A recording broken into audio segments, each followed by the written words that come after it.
ஓய்வூதிய திட்டத்தை முழு மனதோடு ஜாக்டோஜியோ சார்பாக தமிழகத்தில் உள்ள ஒட்டுமொத்த அரசுகள் சார்பாக அரசு பணியாளர்கள் சார்பாக ஜாக்டோஜியோ மாண்புமிகு முதலமைச்சர் அவர்களுக்கு நெஞ்சார்ந்த நன்றியை தெரிவித்துக் கொள்கிறது.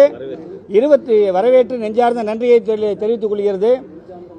23 ஆண்டு கால அந்த ஓய்வு ஊதியம் இல்லாத ஒரு நிலைமைக்கு இன்றைய தினம் ஒரு முற்றுப்புள்ளி வைக்கப்பட்டுள்ளது. அதோடு மட்டுமல்லாமல் ஜாக்டோஜியோ நேற்றே நான் சொன்னேன், ஜாக்டோஜியோ இன்றோட 9 ஆண்டை நிறைவு செய்து 10வது ஆண்டில் அடி எடுத்து வைக்கக்கூடிய ஒரு சூழ்நிலையில் ஜாக்டோஜியோவோட ஒற்றை கோரிக்கை, பிரதானமான கோரிக்கை, எல்லா அமைப்புகளுக்குமான கோரிக்கையான அந்த ஓய்வூதிய திட்டத்தை மாண்புமிகு முதலமைச்சர் அவர்கள் நாங்கள் எதிர்பார்த்தபடி வழங்கியுள்ளமைக்கு மீண்டும் ஒருவரை அரசு ஊழியர் ஆசிரியர்கள் அரசு பணியாளர்கள் சார்பாக நெஞ்சார்ந்த நன்றியை தெரிவித்துக் கொள்கிறோம். ஜாக்டோஜியோவின் சார்பாக 23 ஆண்டுகால போராட்டம் இன்றைய தினம் இன்றைய நாளிலே முடிவுக்கு வந்திருக்கிறது. தமிழகத்திலே மக்களுக்கும் மாணவர்களுக்கும் விடியலை கொண்டு வரக்கூடிய வகையிலே விடியல் ஆட்சியை நடத்தி கொண்டிருக்கக்கூடிய விடியல் நாயகன் மாண்புமிகு தமிழ்நாட்டினுடைய முதலமைச்சர் அவர்கள் 6.25 லட்சம் ஆசிரியருடைய கோரிக்கையை ஏற்று எங்களுடைய வாழ்வாதாரமான கோரிக்கையான புதிய பங்களிப்பு ஓய்வு திட்டத்தை முற்றிலுமாக ரத்து செய்து பழைய ஓய்வு திட்டத்தை நாங்கள் அறிவிக்க வேண்டும் என்று போராடி வந்தோம்.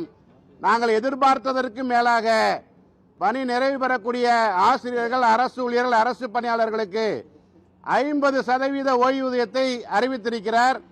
அது மட்டுமல்ல, இறப்பு பணிக்கொடையாக இறந்தவர்களுக்கு 25 லட்சம் ரூபாய் வழங்கப்படும் என்று சொல்லியிருக்கிறார்கள்.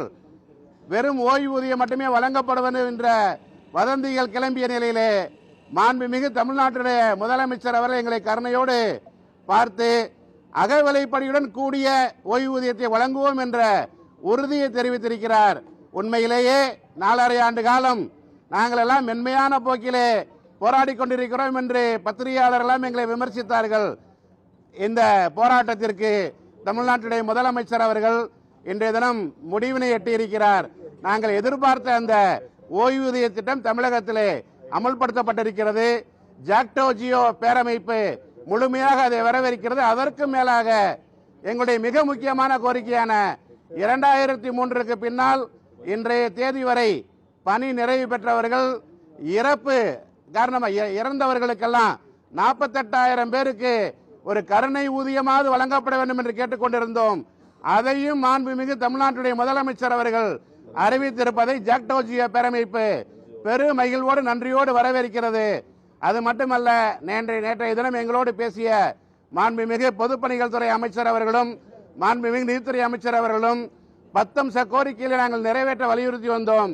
மற்ற கோரிக்கைகளையும் நிச்சயமாக விரைவிலே இந்த ஜனவரி மாதத்துக்குள் நாங்கள் நிறைவேற்றுவோம் என்ற உறுதியினை தெரிவித்திருக்கிறார்கள். இப்பொழுது மாண்புமிகு தமிழ்நாட்டு முதலமைச்சரை சந்தித்து அதையும் தெரிவித்திருக்கிறோம். நிச்சயமாக தமிழ்நாட்டுடைய முதலமைச்சர் அவர்கள் எங்களுடைய அத்தனை கோரிக்கைகளும் தேர்தல் அறிவிப்பிற்கு முன்னால் நிறைவேற்றுவார் என்று ஜாக்டோஜியோ பெரிதும் நம்புகிறது. நன்றி. வின்சென்ட் பால்ராஜ், மாநில ஒருங்கிணைப்பாளர், ஜாக்டோஜியோ. முதலமைச்சர் ஓய்வூதியத்தை அறிவித்ததன் அடிப்படையில் இதர கோரிக்கைகளும் நிறைவேற்றுவார் என்ற நம்பிக்கை எங்கு பிறந்துள்ள அடிப்படையில் ஜனவரி 6 முதல் நடைபெறக்கூடிய காலவரையற்ற வேலை நிறுத்த போராட்டத்தை ரத்து செய்கிறோம்.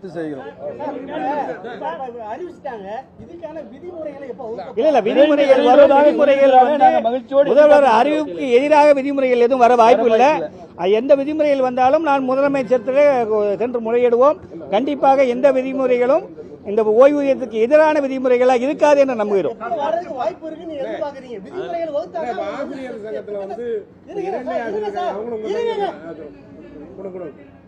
அதாவது விதிமுறையில வகுத்தா தான் இந்த ஸ்கீம் வந்து உங்களுக்கு செயல்படுத்த முடியும். தேர்தலுக்கு 2 மாசம் தான் இருக்குது. எப்போ விதிமுறையை இல்ல, நாங்க முதவே கோரிக்கை வைத்திருக்கோம். இந்த நிதியாண்டிலேயே இதை செயல்படுத்த வேண்டும் என்ற கோரிக்கையை வைத்திருக்கிறோம். நேற்று நிதியமைச்சர்கிட்டையும் சொல்லியிருக்கோம். கண்டிப்பாக இந்த நிதியாண்டிலேயே இந்த ஓய்வு திட்டத்தை செயல்படுத்துவார்கள் நம்புறோம். நிதியாண்டில் தேர்தல் அறிவிப்பு வருவதற்கு முன்பாக மார்ச்சில் வரும். அதற்கு முன்பாக அது திருப்பி வந்தாலும் அது தேர்தலுக்கு பிறகு போயிடும். அதனால் நீங்க சொல்ல கேட்கறது தான் இந்த நிதியாண்டிலே செயல்படுத்துவார்கள். அதில் எங்களுக்கு 100% நம்பிக்கை இருக்கு. இந்த இடைநிலை ஆசிரியர் ஊதியத்தை பொறுத்தவரை இன்றைய தினம் மாண்புமிகு தமிழ்நாடு முதலமைச்சர் வந்து நீங்க ஒரு நிமிஷம் சார் இடைநிலை ஆசிரியர் ஊதியம் தொடர்பாக இங்க கேட்டாங்க. இன்று காலையிலே மாண்புமிகு பள்ளிக்கல்வித்துறை அமைச்சர் அவர்கள் செய்தியாளர் சந்திப்பிலே அதற்கான முடிவினை இன்றைய சிபிஎஸ்இ தொடர்பான அறிவிப்பிற்கு பின்னால் தீர்வு காண்போம் என்ற உறுதியை தெரிவித்திருக்கிறார். நாங்கள் தொடக்க கல்வி ஆசிரியர் இயக்கங்களின் சார்பாகவும் இன்று காலையிலே மாண்புமிகு பள்ளிக்கல்வித்துறை அமைச்சர் அவர்களை சந்தித்து இடைநிலை ஆசிரியர்களுக்கு அவர்கள் எதிர்பார்க்கக்கூடிய அந்த ஊதிய முரண்பாடுகளை களைவதோடு மட்டுமல்ல, மத்திய அரசுக்கு இணையான அந்த விடுபட்ட ஊதியத்தையும் வழங்கக்கூடிய வாய்ப்பினை பெற்றுத்தர வேண்டும் என்று மாண்புமிகு பள்ளிக்கல்வித்துறை அமைச்சர் அவர்களை கேட்டிருக்கிறோம். நிச்சயமாக இன்றைய தினமே அதற்கான தீர்வும் எட்டப்படும் என்று நம்புகிறோம். 2004க்கு பிறகு பணியமர்த்தப்பட்டுள்ள தன்பங்களிப்பு ஓய்வூதியத்தில் பணிபுரியக்கூடிய ஆசிரியர்கள், அலுவலர்களுக்கு, பணியாளர்களுக்கு இன்றைய தமிழ்நாட்டின் முதலமைச்சர் அவர்கள் அறிவித்த அறிவிப்பு என்பது அமிர்தம் போன்றது. ஆகவே நீங்கள் கேட்கக்கூடிய பிற கோரிக்கைகள் குறித்தும் மாண்புமிகு தமிழ்நாட்டின் முதலமைச்சர் அவர்கள் சிறந்த முடிவினை, நாங்கள் எதிர்பார்க்கக்கூடிய முடிவினை அறிவிப்பார்கள் என்று எதிர்பார்க்கிறோம். மித்த மகிழ்வோடு எதிர்பார்த்துக் கொண்டிருக்கின்றோம்.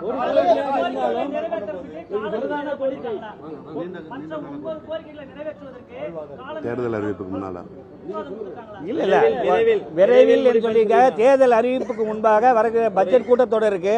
பட்ஜெட் கூட்டத்திலே அறிவிப்பார்கள் என்று நம்புகிறோம்.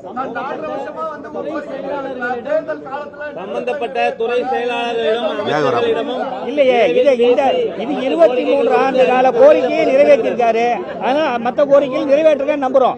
நீங்க 4.5 வருஷம் தான் சொல்றீங்க. 23 ஆண்டுகளாக ஓவியத்துக்காக நாங்க போராடிக்கிட்டு இருக்கோம். அதனால கண்டிப்பாக நிறைவேறும் என்ற நம்பிக்கை இருக்கிறது. இது எல்லா தரப்புக்குமான கோரிக்கை. இது வந்து சரியான திட்டமா தான் இருக்குதா? இது உங்களுக்கு பயனுள்ளதாக இருக்குமா? முழுமையாக வரவேற்கிறோம். மழை ஓய்வு நீங்க எதையே கம்பேர் பண்ணி பேசுவதற்கான வாய்ப்பு. அரசு விதிமுறைகள் வெளியிட்ட உடனே அதில் ஏதேனும் எங்களுக்கு குறைபாடுகள் இருந்தால் நிச்சயமாக மாண்புமிகு தமிழ்நாடு முதலமைச்சர் அவர்களை எப்போது வேண்டுமானாலும் சந்திக்கக்கூடிய வாய்ப்பு ஜாக்டோஜி அவருக்கு இருக்கிறது. உரிமை உணர்வோடு மாண்புமிகு தமிழ்நாட்டு முதலமைச்சர்களை சந்தித்து எந்தவித குறைபாடும் இதுவரை எங்களுக்கு தெரியவில்லை. இருந்தாலும் அதை நிவர்த்தி செய்யக்கூடிய வாய்ப்பினை ஜாக்டோஜி ஏற்படுத்தி கொடுக்கும். ஆமா, ஏன்னா போராட்டம் 2017 இருந்து போராட்ட களத்தில் ஜாக்டோஜியோ மட்டும்தான் இருக்கு. 9 ஆண்டு காலமாக போராட்ட களத்தில் இருக்கக்கூடிய அமைப்பு ஜாக்டோஜியோ மட்டும்தான். கண்டிப்பாக முதல்வர் ஜாக்டோஜியோ மீது நம்பிக்கை வைத்து எங்களுடைய கோரிக்கைகளை நிறைவேற்றிருக்கிறார். கண்டிப்பாக இதர கோரிக்கைகளும் தேர்தலுக்கு முன்பாக நிறைவேற்றுவார் என்ற நம்பிக்கை எங்களுக்கு 100% இருக்கிறது.